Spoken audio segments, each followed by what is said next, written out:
The stars looked peaceful from the bridge of the Veltarian flagship. Admiral Zixthor watched the distant yellow sun through his 6 eyes. His tentacles moved slowly as he studied the data. Earth. Such a small name for such a small world. The blue planet floated in space like a tiny jewel. It would be his 1000th conquest. His fleet spread out behind him like a dark cloud. Each ship was bigger than Earth's largest city. Their weapons could turn mountains into dust. They had done this many times before. Small worlds always gave up when they saw the Empire's power. "Send the message," Zixthor said. His translator turned his clicking sounds into Earth's languages. On Earth, alarms screamed in the control room. President Lisa Barnes ran down the white hallway. Her shoes clicked on the hard floor. Guards opened doors for her. She had been sleeping when the call came. Aliens. Real aliens. And they were not friendly. The command room was full of people. Screens covered every wall. General John Martinez stood near the main display. His uniform was perfect even at 3 in the morning. Admiral Kate Phillips typed on her computer. Her face was serious. "Show me," Lisa said. The main screen came to life. A creature appeared. It had gray skin and 6 eyes. Tentacles moved around its head. When it spoke, the computer translated its words. "People of Earth, I am Admiral Zixthor of the Veltarian Empire. Your world now belongs to us. You have 1 Earth day to surrender. If you refuse, we will destroy your planet. Look at what happens to those who resist." The screen changed. Lisa watched planets die. Huge ships fired beams of light. Mountains melted. Oceans boiled. Cities turned to ash. World after world fell apart.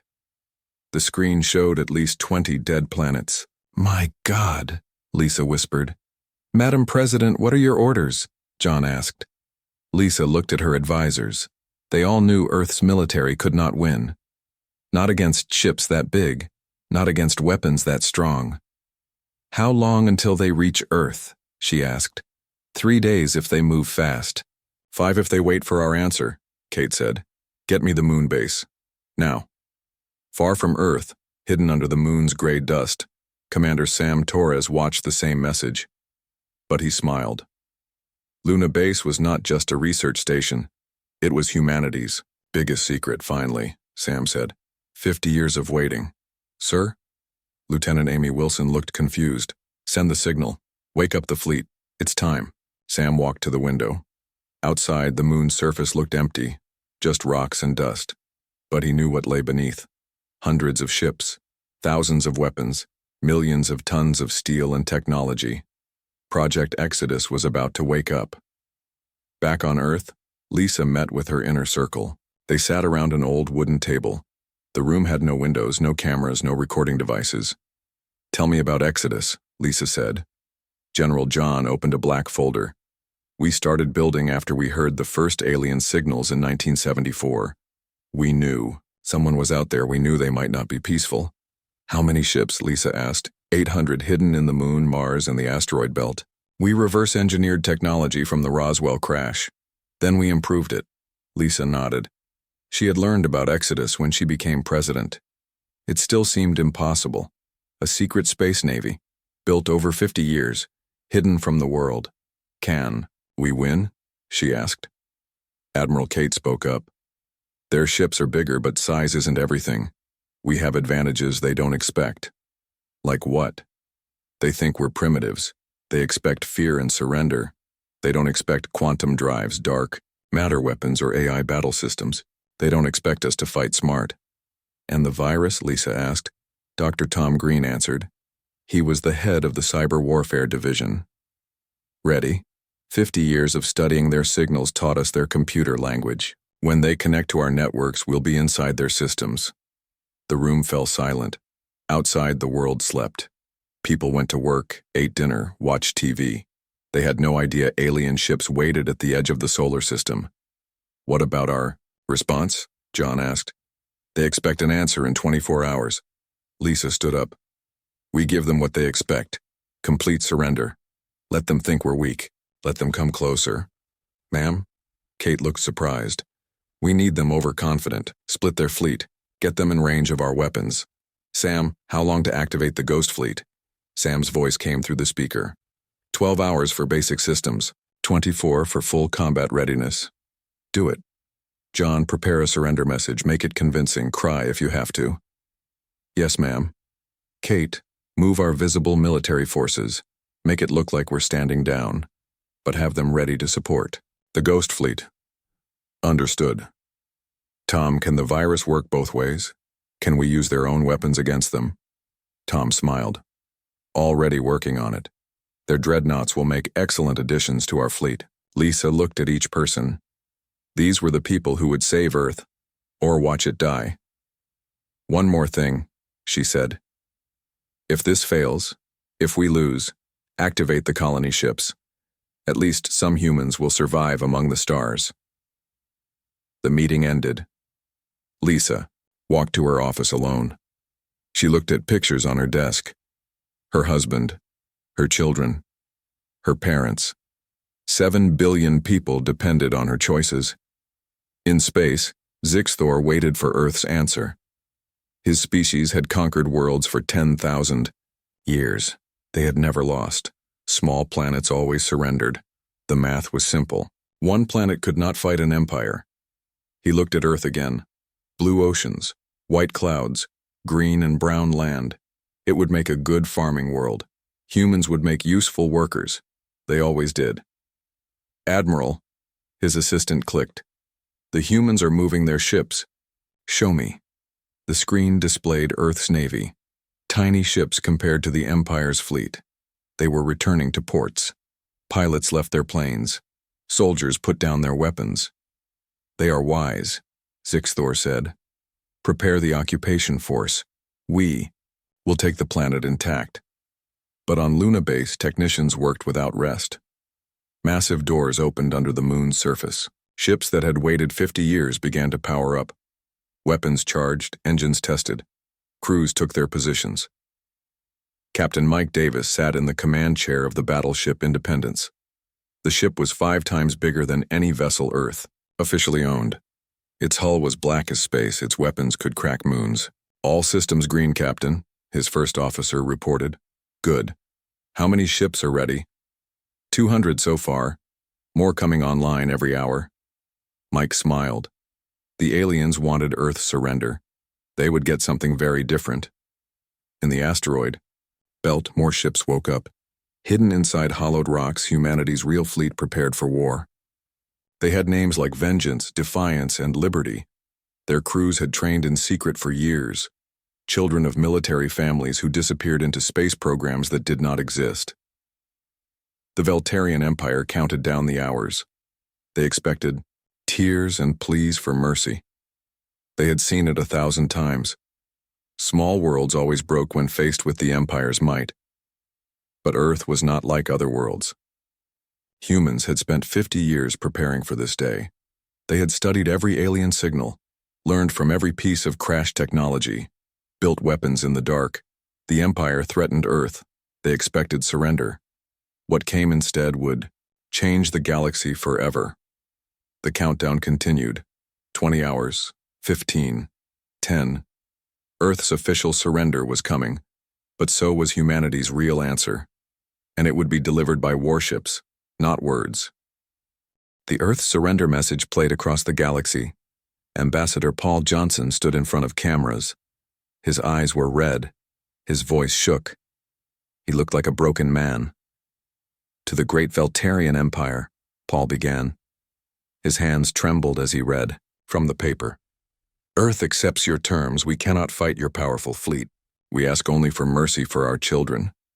Paul stopped reading. He wiped his eyes with his sleeve. The cameras captured every detail. His fear looked real because it was real.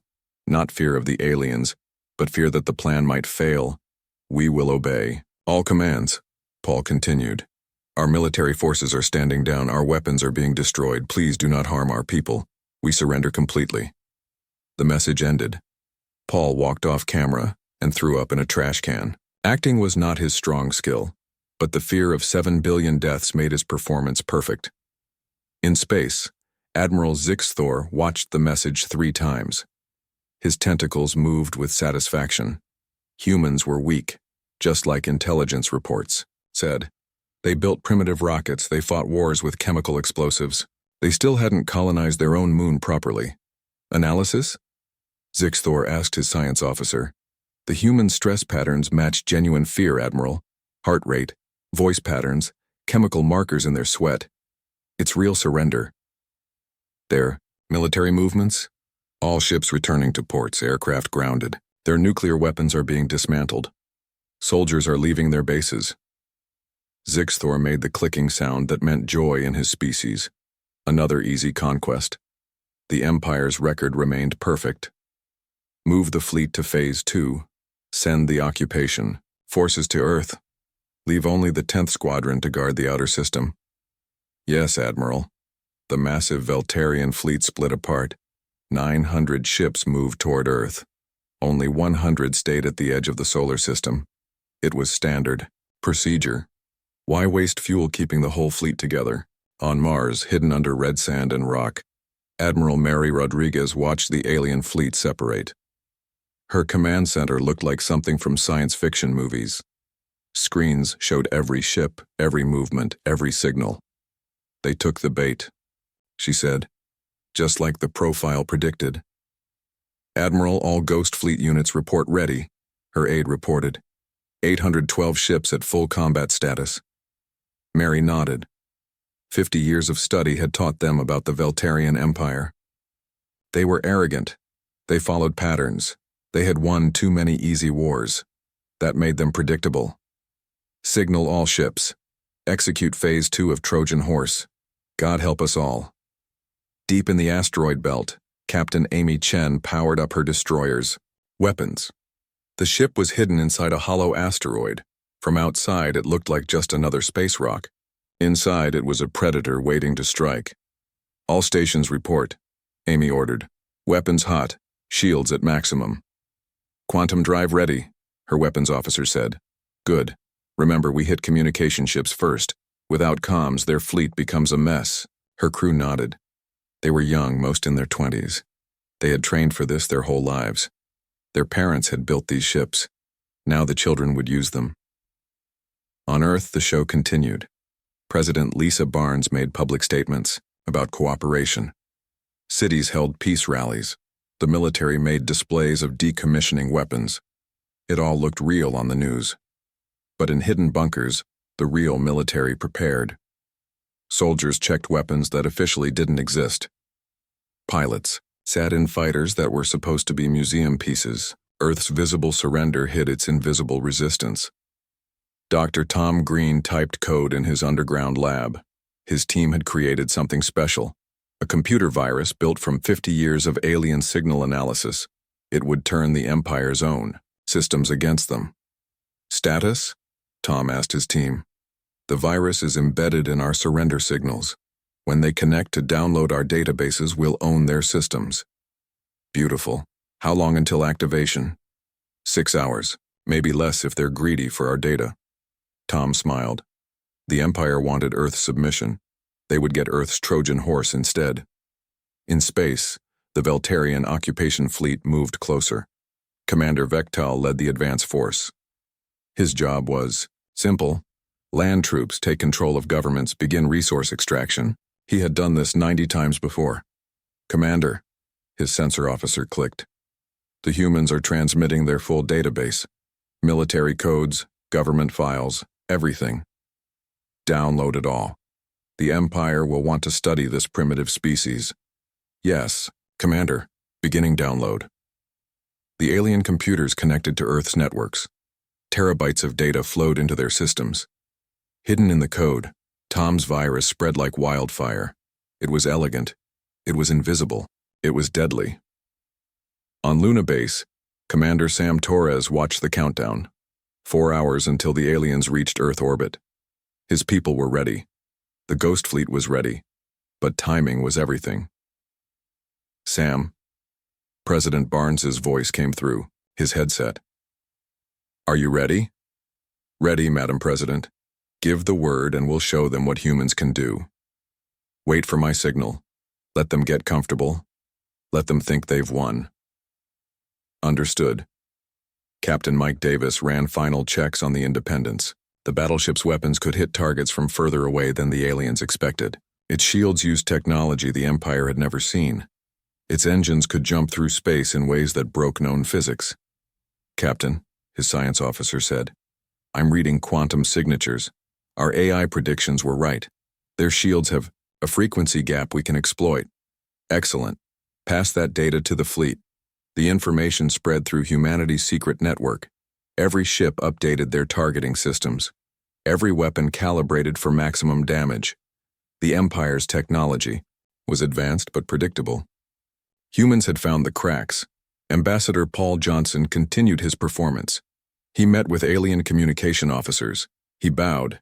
He scraped. He promised full cooperation. Inside, he counted down the minutes. Your people are wise to surrender, the alien said through its translator. The Empire is merciful to those who submit. Thank you for your kindness, Paul replied. He wanted to punch the creature's smug face. Instead, he smiled and nodded.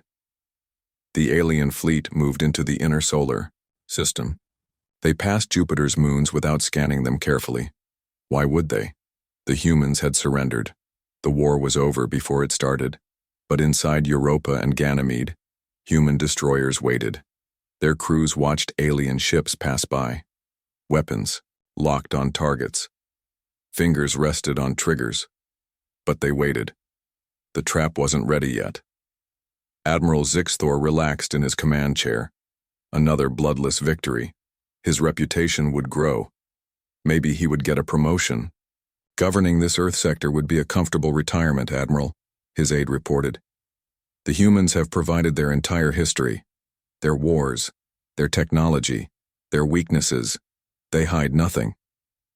Of course. Fear makes species honest. Begin planning resource extraction. This planet has useful minerals. Yes, Admiral. The Veltarian computers processed human data, literature, science, history, military doctrine. And hidden in the flow, Tom's virus spread deeper. It learned the alien systems. It mapped their networks. It prepared to strike. On Earth, people watched the skies. Some saw the alien ships as dots of light. Most continued their daily lives. They trusted their leaders. They believed the surrender was real. Only a few thousand knew the truth. General John Martinez stood in the war room. Screens showed alien positions. Green dots were human forces. Red dots were the enemy. Soon those colors would matter. General, an aide whispered. Ghost Fleet reports all units in attack position. Thank them. Tell them to wait. Soon they'll make history. The trap was almost complete. Alien ships filled the inner solar system. Their guard was down. Their formation was spread out. They thought they had won. In the asteroid belt, Amy Chen gripped her controls. Her destroyer's target was locked, a communication ship full of important equipment. One shot would blind a whole squadron. On Mars, Mary Rodriguez watched the tactical display. The moment was coming. Years of preparation. Years of secret training. Years of hiding their true strength. The Ghost Fleet waited in darkness. 800 ships full of angry humans. They had built these weapons to protect their home. Now they would use them. The countdown continued. 3 hours. 2 hours. 1 hour. The aliens moved closer to Earth. Their occupation ships prepared to land. Their confidence grew with each minute. Earth's performance convinced everyone. The crying ambassador, the surrendering military, the fearful population. It all looked perfect. But underneath the act, humanity prepared to show the galaxy something new. They threatened Earth with destruction. They demanded surrender. What they got instead would echo through history. The Empire had made one mistake. They judged humans by their visible technology. They didn't understand human nature.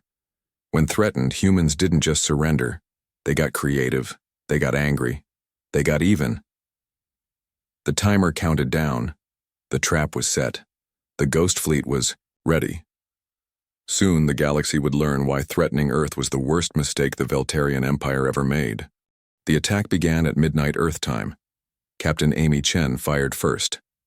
Her destroyer burst from the hollow asteroid like a wasp from its nest. The quantum torpedoes traveled faster than light. The alien communication ship never saw them coming. Far. Explosion lit up space. The alien ship split in half. Its quantum transmitters died instantly. A whole squadron of Empire ships suddenly went silent. Hit confirmed, Amy's weapons officer reported. Target destroyed, no return fire. Jump, Amy ordered. Her ship vanished in a flash of blue light. Where it had been, alien weapons fired at empty space. By the time they reacted, Amy's destroyer was already 10,000 kilometers away, lining up the next shot. All across the solar system, the same scene repeated. Human ships appeared from nowhere. They fired. They vanished. The aliens spun in confusion, shooting at ghosts. Admiral Mary Rodriguez coordinated from Mars. Her tactical display showed the battle unfolding. Green dots blinked in and out. Red dots started disappearing. All units execute pattern alpha. Hit and run. Don't give them stationary targets. The Ghost Fleet obeyed. They used tactics the Empire had never seen. Jump in, fire. Jump out. Never. Stay still. Never fight fair. Space warfare turned into submarine warfare. Admiral Zixthor screamed in rage. His perfect invasion became chaos in seconds. Ships exploded around him. Communications failed. Sensors showed enemies everywhere and nowhere. Where are they coming from, he demanded. Unknown, Admiral. They appear, fire, and vanish. Our scanners can't track them. Impossible. The humans don't have this technology. But they did. 50 years of secret development. Alien technology improved with human creativity. The Empire expected primitive rockets. They got quantum jump drives instead. Captain Mike Davis brought the Independence out of hiding. The battleship was massive, black as space itself. Its main guns could crack moons. Now they aimed at the Empire's dreadnoughts. Target locked, firing main guns. The dark matter weapons spoke. Beams of impossible energy crossed space. They hit the alien dreadnought amidships. Shields that could stop nuclear weapons failed like paper. The mile-long ship crumpled like a can. Direct hit. Target destroyed. Jump us out. Next target. On Earth, President Lisa Barnes watched from the command bunker. The main screen showed the battle. It looked like a fireworks display. Except each flash meant ships dying, lives ending, history changing. My God, General John Martinez whispered. It's working. Don't celebrate yet, Lisa warned. They still outnumber us. But numbers meant less when you couldn't hit your enemy. The human ships used guerrilla tactics perfected over centuries of warfare. Strike weak points, avoid strength. Death by 1,000 cuts. Dr. Tom Green activated the next phase. His virus had spread through the alien systems during the fake surrender. Now it woke up. Executing primary attack sequence, Tom announced, taking control of their targeting systems. Across the alien fleet, computers betrayed their masters. Weapons turned on friendly ships. Shields lowered at the wrong time. Navigation systems flew ships into asteroids. Admiral, Zixthor's aide cried. Our systems are compromised. The Dreadnought Conquest just fired on the carrier domination.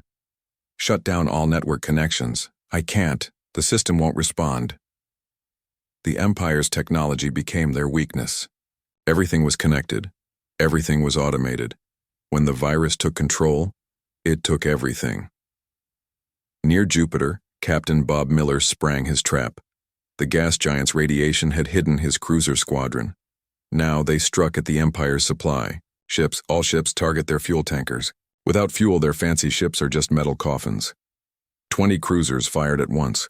Quantum torpedoes crossed space in seconds. The lightly armed supply ships had no chance. They exploded in chains of fire. Fuel meant for the invasion fleet became expanding clouds of plasma. Commander Dan White led fighter squadrons from hidden bases on Titan. The small ships swarmed larger alien vessels like angry bees. They were too small for the big guns to track, too fast for point defense to hit. Stay close to their hulls, Dan ordered. Their weapons can't depress enough to hit us. The fighters danced across alien ships. They planted bombs on sensor arrays. They destroyed weapon turrets. They turned mighty warships into half-blind, half-armed targets. The Empire tried to regroup. They formed defensive formations. They fell back toward the outer system. But human ships were everywhere. Every retreat met ambush. Every formation got torn apart. Admiral Zixthor watched his perfect fleet die. Ships he had commanded for centuries burned in human space. Victories that had made him famous meant nothing. The humans had played him like a fool. Order all ships to retreat to the edge of the system. We need to regroup. Sir, half our ships can't receive orders. Communication is down across the fleet. Use light signals, flags, anything. But it was too late. The human virus owned their systems now. Weapons fired randomly. Engines burned in wrong directions. Life support failed on ship after ship. Captain Susan Taylor commanded the human reserves. Fresh ships hidden in the outer system now joined the fight. They hit the retreating aliens from behind. No mercy, no hesitation. Humanity's rage had found its target. Commissioner Dave Williams coordinated Earth's ground defenses. The few alien landing ships that reached atmosphere met walls of fire. Hidden missile bases revealed themselves. Laser satellites came online. Nothing reached the surface alive. All landing attempts repelled, Dave reported. Earth airspace is clear. In space, the slaughter continued. Human ships appeared and disappeared like phantoms. They hit supply ships. They destroyed escorts. They crippled battleships. The Empire's numerical advantage disappeared with each passing hour. Amy Chen claimed her 10th kill. Her crew cheered. Young faces bright with victory. They had trained for this moment their whole lives. Now they proved humanity could fight among the stars. Captain, detecting escape pods from the dreadnought. Leave them. We're not monsters. Target only ships that can still fight. This mercy surprised the aliens. The Empire always destroyed everything. Humans showed restraint even in victory. It was another thing the aliens hadn't expected. The battle turned into a rout. Alien ships fled in all directions. Some tried to reach jump points.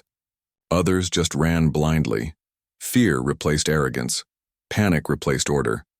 Admiral Mary Rodriguez issued new orders. All ships begin Phase 3. Drive them out. Show them the way home is through defeat. The Ghost Fleet formed hunting packs. They chased fleeing enemies. They disabled engines. They destroyed weapons. They left alien ships helpless but alive. A message to the Empire. We could kill you all. We choose not to. On his flagship, Zixthor felt something new. Fear. Real fear. His species had forgotten how it felt.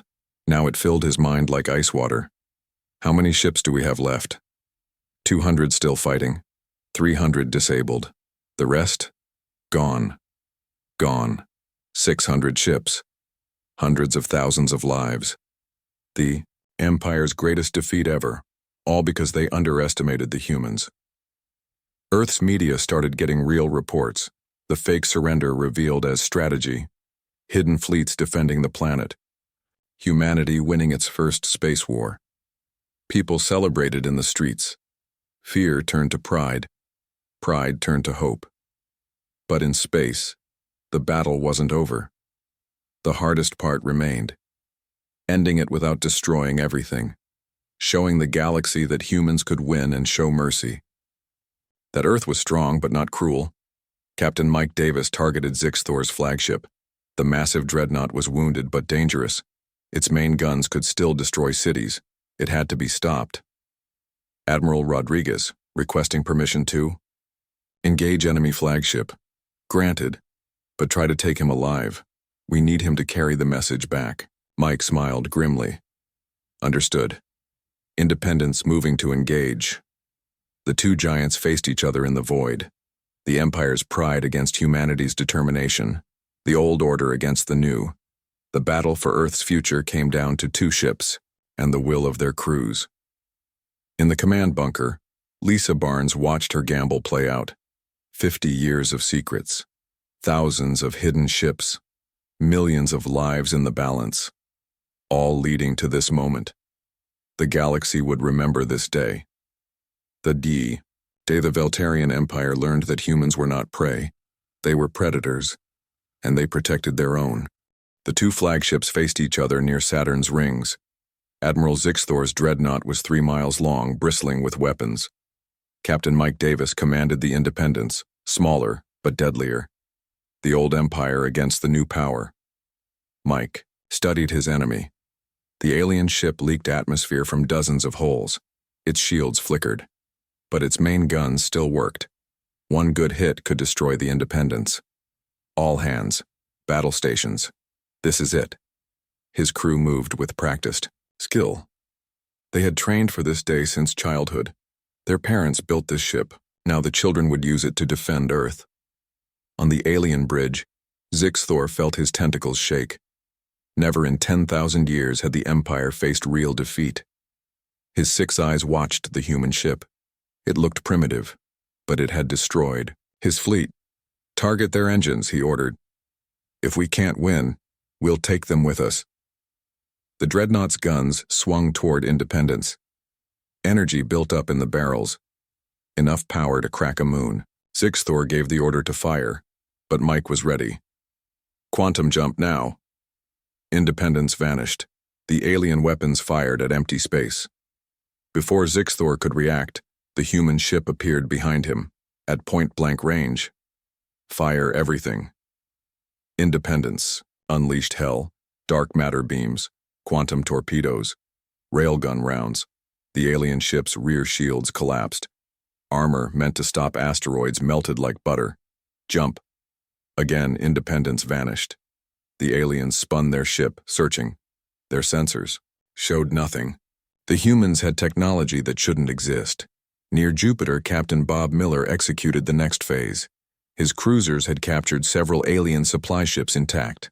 Now he put them to use. Begin Operation Trojan. Send the packages. The captured ships accelerated toward the remaining alien forces. They looked like rescue vessels coming to help. The Empire's friend or foe systems recognized them, let them approach. Then they exploded. Not with bombs, but with expanding wormholes. Miniature black holes that lasted just seconds. Long enough to swallow enemy ships. Long enough to tear space itself. Wormhole weapons confirmed effective. 8 enemy ships destroyed. Good work. Continue the pressure. Drive them toward the trap. The trap waited at Jupiter itself. The gas giant's massive gravity well. Its radiation that blocked sensors. Its moons that hid human ships. Captain Amy. Chen commanded the ambush force. Steady. Let them come to us. Jupiter is our ally today. The retreating aliens had 2 choices. Fight the humans in open space and die. Or use Jupiter's gravity to slingshot toward home. They chose Jupiter. Hundreds of alien ships entered the gas giant's influence. They formed up for the gravity assist maneuver. Their computers calculated the perfect trajectory. Their crews thought they were escaping. Amy sprang the trap. All ships, execute Ganymede Gambit. Open the wormholes. Hidden on Jupiter's moons, massive generators came alive. They created artificial wormholes, not for travel, but as weapons. The wormholes opened inside Jupiter's gravity well. The alien ships suddenly faced gravitational chaos. Some got pulled toward Jupiter. Others spun out of control. Their careful formation shattered. Their escape became a death spiral. Now, all weapons free. Human ships poured fire into the confused aliens. Without formation, without coordination, the Empire's vessels became easy targets. One by one, they died in Jupiter's shadow. On Earth, the world watched in awe. News cameras showed the battle from ground telescopes, flashes of light around Jupiter. Humanity's hidden fleet revealed, the impossible becoming real. Dr. Nancy Cook worked in the biowarfare lab. Her job was different but just as important. She studied captured alien tissue samples, looking for weaknesses, finding ways to fight future invasions. Their biology is silicon-based, she reported. Vulnerable to certain frequencies. If they land ground troops, we can stop them. But no alien troops reached Earth.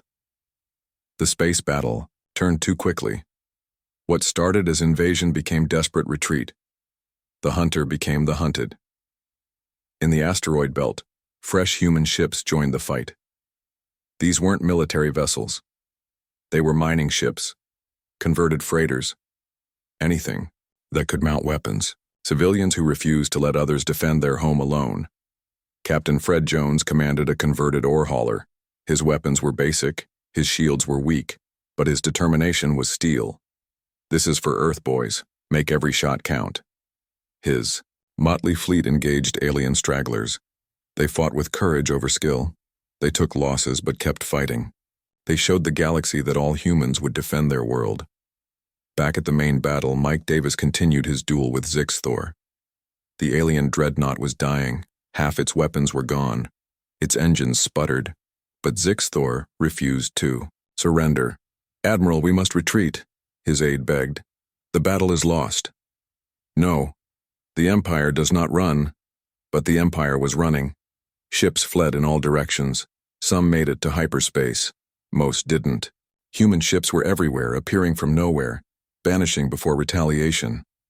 The virus in alien systems reached its final phase.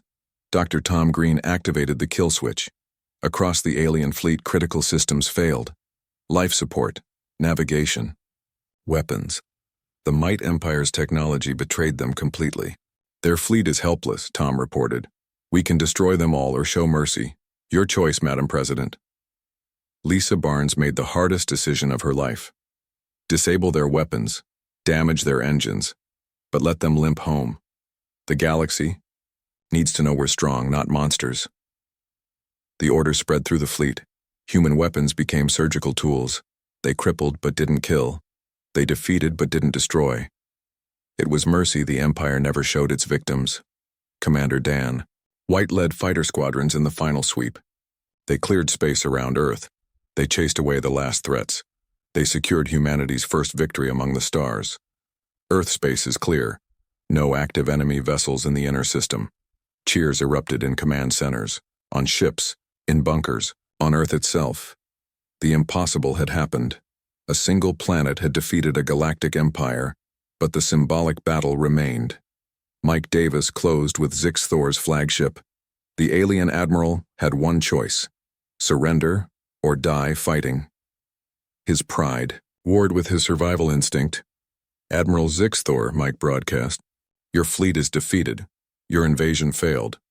Surrender and you can return home with a message for your empire." Zixthor's tentacles writhed. Surrender was shame, but death was worse.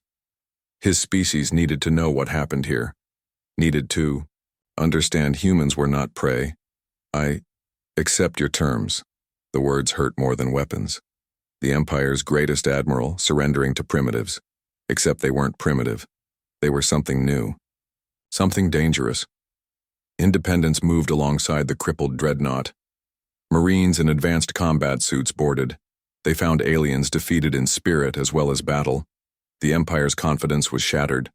Admiral Mary Rodriguez coordinated the aftermath. All units begin rescue operations, collect escape pods, provide medical aid, show them humanity's true face.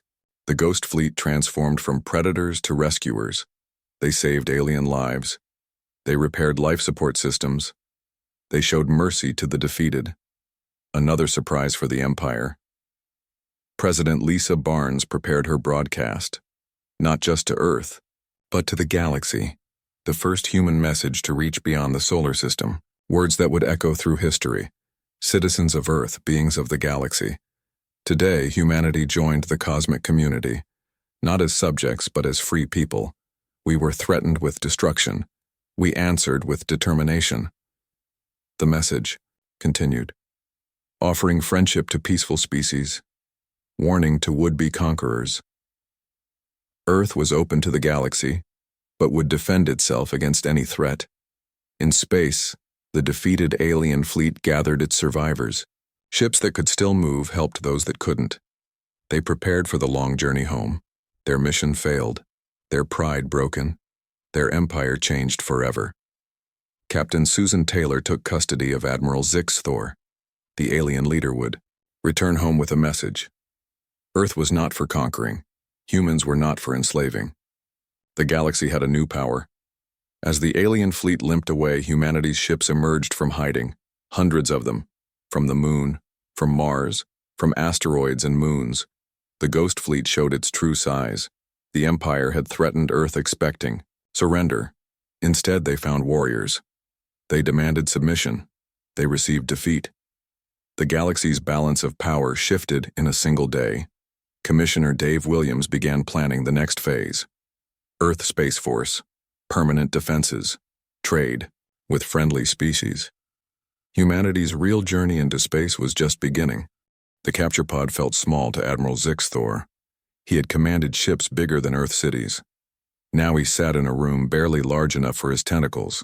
His 6 eyes stared at the human captain across from him. Captain Susan Taylor studied, the alien leader. He looked different now. Smaller. Defeated. The arrogance was gone. Fear had taken its place. "Your ships are leaving the solar system," Susan said. "You'll be transferred to one of them soon. You'll carry our message to your empire." "What message?" Zixthor's translator clicked. "That Earth is not alone, that humans are not prey, that the galaxy has changed." Susan placed a data pad on the table. It showed star maps, trade routes, military positions, everything the Empire thought was secret. "We've been watching you for 50 years. We know your strengths, your weaknesses. Your empire is built on fear. Fear just met something stronger." Zixthor studied the data. His tentacles shook as he understood. Humans hadn't just defeated his fleet. They had studied the entire empire. They knew everything. On Earth, the victory, celebrations continued. In New York, London, Tokyo, crowds filled the streets. They waved flags, they sang songs. They celebrated survival. President Lisa Barnes addressed the United Nations. Every leader on Earth watched. Many had learned about the Ghost Fleet only hours ago. The secret was now public. The world was forever changed. "My fellow humans," Lisa began. "Today we learned we are not alone. Today we proved we are not helpless. Today we showed the galaxy that Earth stands united." She explained Project Exodus. 50 years of preparation. Thousands of people keeping the secret. Ships built in hidden factories. Children trained in secret academies. We hoped we would never need these weapons. But when threatened, we were ready. Now we face a new challenge, our place among the stars.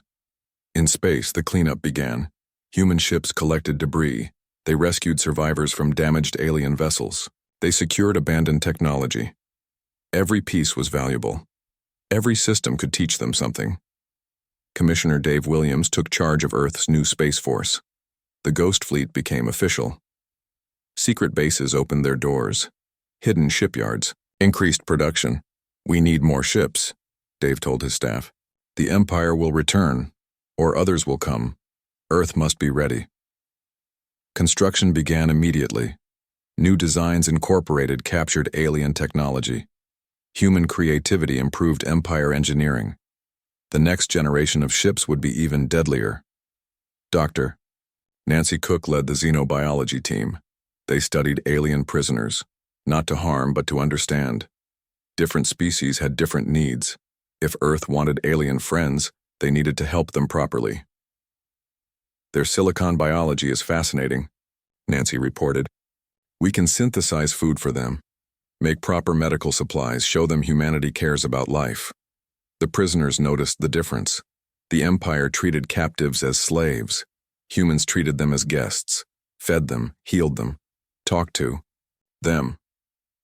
Many aliens began questioning what they had been taught about primitive species. Captain Mike Davis visited the repair yards. His ship Independence showed battle damage, scars from the fight with Zixthor's dreadnought. Each mark told a story. Each dent was a badge of honor. "She did good," Mike told the yard supervisor. "Patch her up. We might need her again soon." "Yes, sir. We're also installing the new shields, the ones based on alien tech. She'll be twice as tough next time." Mike smiled.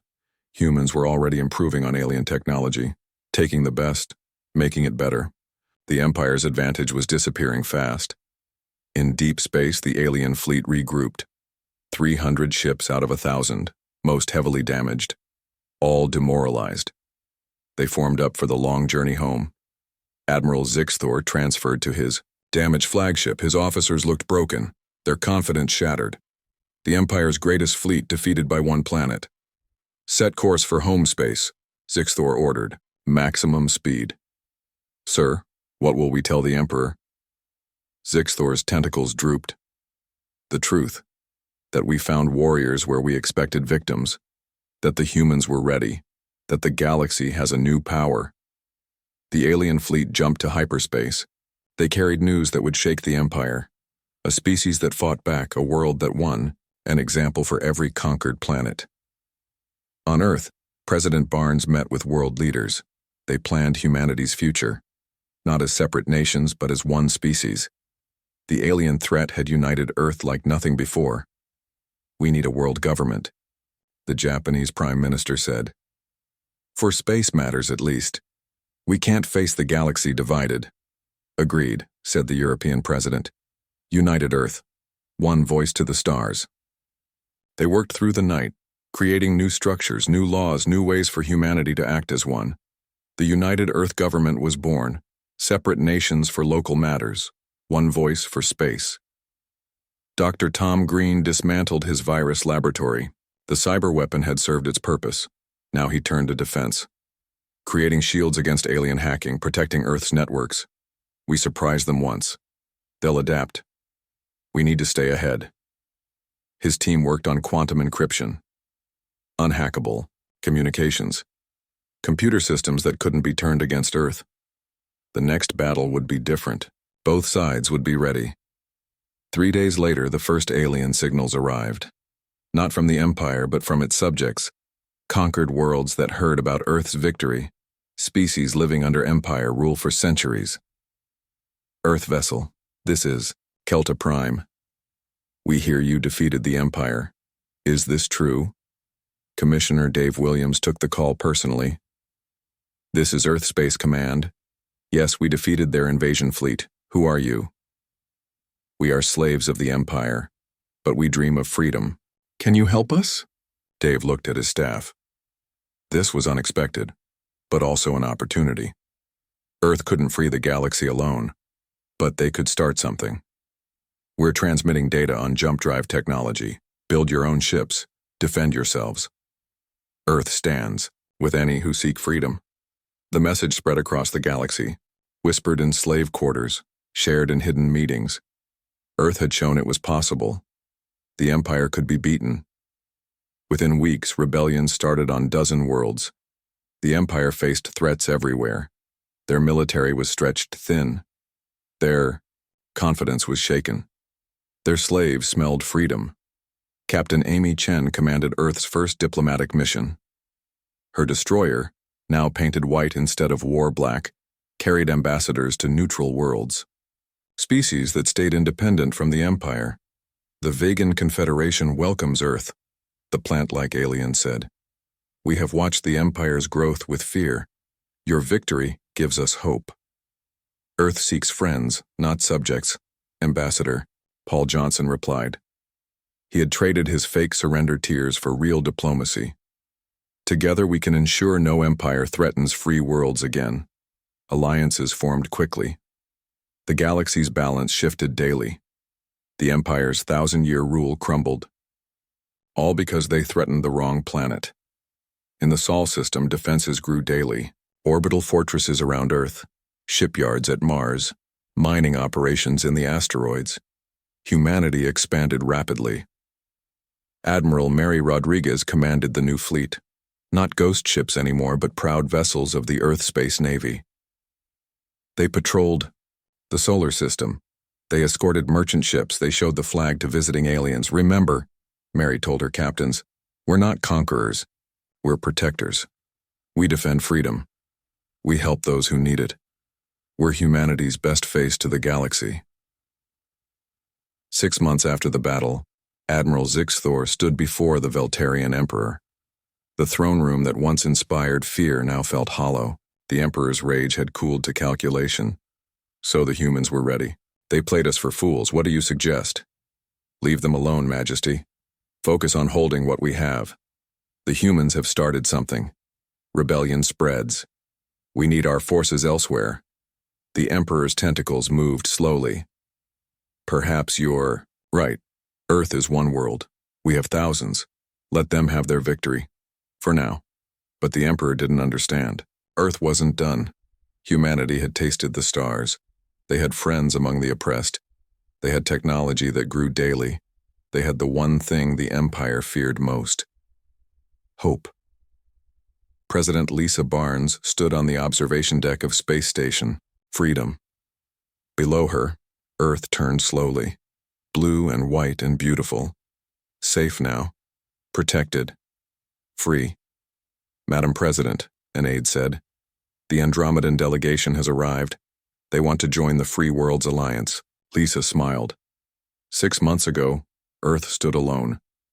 Now 20 species had joined them. The Empire ruled through fear. Earth led through example. The galaxy was choosing sides.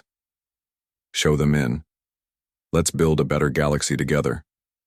The stars no longer looked peaceful from Earth. They looked full of possibility. Humanity had answered threats with warships.